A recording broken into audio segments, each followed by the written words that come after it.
ஒரு குழந்தையோட மழலை குரல், ஒரு பதின் பருவ பெண்ணோட துள்ளலான காதல், ஒரு வயதான தாயின் தழுதழுத்த பாசம், இந்த எல்லா உணர்வுகளும் வெறும் தன்னோட ஒரே குரலால் மட்டுமே நமக்குள்ள கடத்த முடியுமா? முடியும்னு நிரூபித்தவங்க தான் ஜானகி அம்மா. 60 ஆண்டுகால இசைப்பயணம், 48,000க்கும் அதிகமான பாடல்கள், 17க்கும் மேற்பட்ட மொழிகள், தென்னகத்தின் இசைக்குயில்னு அன்போடு அழைக்கப்படுற ஜானகி அம்மாவோட வியக்க வைக்கும் வாழ்க்கை வரலாற்றை தான் இந்த வீடியோவில் பார்க்க போகிறோம். ஸ்கிப் பண்ணாமல் கடைசி வரைக்கும் பாருங்கள்.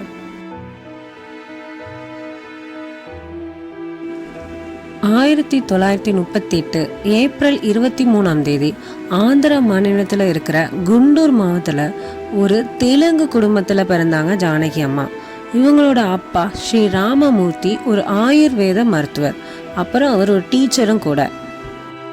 சின்ன வயசுலேருந்தே ஜானகி அம்மாவுக்கு சங்கீதத்து மேலே ரொம்பவே ஆர்வம் அதிகமாக இருந்தது. முறையாக கர்நாடக சங்கீதம் கற்றுக்கலனாலும் படி சாமி அப்படிங்கிற ஒரு நாதஸ்வர வித்வான் கிட்ட பேசிக்ஸ் கற்றுக்கிட்டாங்க. 9 வயசுலேயே மேடையில் பாட ஆரம்பித்த இவங்களுக்கு லதா மங்கேஷ்கர், பி லீலா இவங்களோட பாடல்கள் தான் பெரிய இன்ஸ்பிரேஷனாக இருந்திருக்கு. ஜானகி அம்மாவோட திறமையை பார்த்துட்டு அவங்க அங்கிள் கொடுத்த ஐடியாவால் அவங்க குடும்பம் சென்னைக்கு மாறுச்சு. அங்கே தான் ஏவிஎம் ஸ்டுடியோஸில் பாடுறதுக்கான ஆடிஷன் நடக்குது.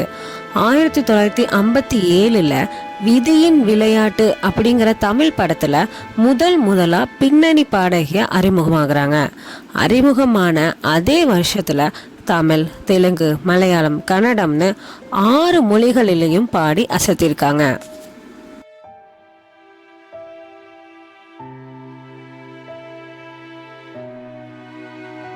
ஜானகி அம்மாவோட மிகப்பெரிய ப்ளஸ் என்ன தெரியுமா? Voice modulation. மைக்கு முன்னாடி நின்னாங்கன்னா அந்த கேரக்டராகவே மாறிடுவாங்க.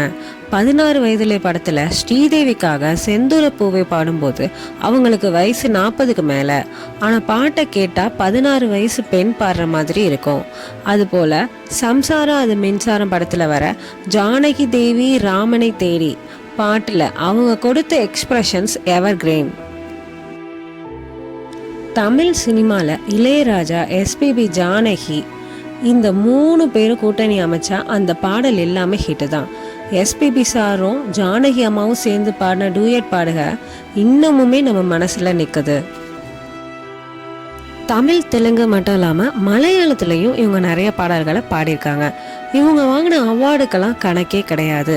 கன்னடத்தில் டாக்டர் ராஜ்குமார் கூட இவங்க பாடின பாடல்கள் எல்லாமே ஆல் டைம் ஃபேவரட்டாக தான் இருந்திருக்கு.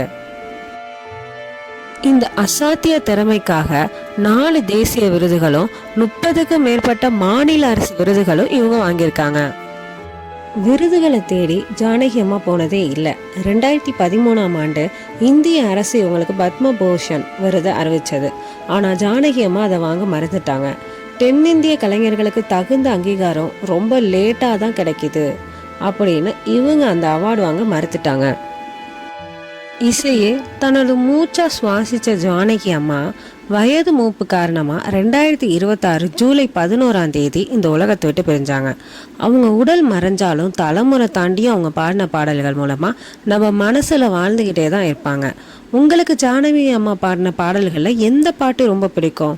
அது கீழே கமெண்ட் சொல்லுங்கள். இந்த வீடியோ பிடிச்சிருந்தா லைக் பண்ணுங்கள், ஷேர் பண்ணுங்கள், மறக்காமல் சப்ஸ்கிரைப் பண்ணுங்கள். தேங்க்யூ.